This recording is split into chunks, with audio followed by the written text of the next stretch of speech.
Pétri des visions progressistes sur le quotidien de la nation congolaise tout entière et des habitants du Kasaï, le président Joseph Kabila Kabange a inauguré mercredi 14 juin 2017 la station d'épuration d'eau de la Régie des eaux pour la ville de Tchikapa. Une solution à la sempiternelle question d'approvisionnement en eau potable. Parmi les hauts cadres présents, le gouverneur Marc Manyanga, le vice-premier ministre, ministre de l'Intérieur Ramazani Chadari, le ministre de la Défense Atamatabe et une grappe humaine constituée d'officiels de divers horizons. Sur ces entrefaites, le chef de l'État a visité ces installations de la Régie des eaux sous la conduite de l'ingénieur Monga Diboué. Il est à retenir que cet ouvrage d'intérêt collectif a été construit avec les fonds de la Banque africaine de développement et produit actuellement 50 000 mètres cubes d'eau par jour. L'approvisionnement de cette entité urbaine en eau potable donne l'effet d'aubaine pour les habitants comblés. Preuve éloquente, aussitôt la ronde bouclée, le chef de l'État s'est noyé dans la marée humaine que la liesse a déversée tout autour.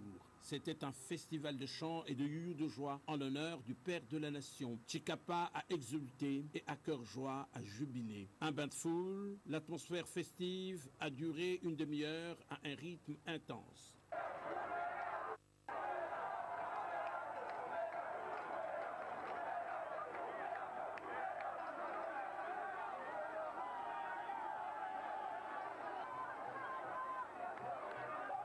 Satisfait, le président Joseph Kabila Kabange est parti de là pour le pont Luangue qu'il a inspecté en compagnie de l'autorité provinciale et des membres de la délégation. Le tour de cette architecture moderne de transport et voies de communication reliant le Kasaï et le Kwilu traduit la ténacité à doter le Congo-Kinshasa d'infrastructures à sa dimension de pays-continent. Reprenant ainsi son inspection par route, il a posé son regard sur les travaux d'asphaltage et il atteindra en tête du cortège la ville de Kikwit en délire sur les 15 heures. Tout Kikwit lui a offert un accueil chaleureux qui a donné un coup de fouet à la cohésion nationale et à l'unité du pays.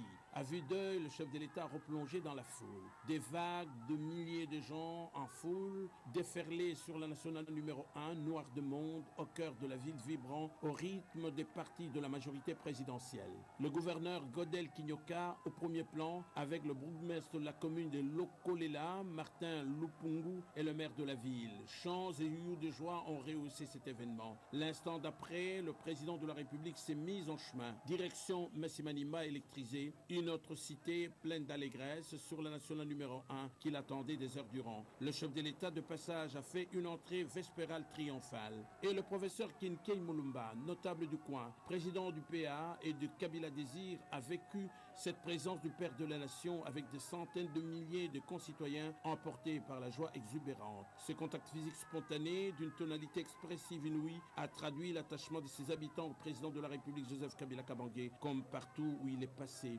Et un peu plus loin, c'est cette même image forte de convivialité d'un chef avec ses administrés qui se lisait sur les visages de la notabilité locale et des forces vives de Kenge, chef-lieu de la province du Kwango, que dirige le gouverneur Larousse Kabula. Par cette visite d'inspection de réconfort moral, le chef de l'État Joseph Kabila Kabange démontre que la sécurité et la paix retrouvée s'enracinent au fil des jours au Congo, pays réunifié et stable. Parcourir plus de 900 km en une seule journée par route prouve que la nation congolaise tout entière double.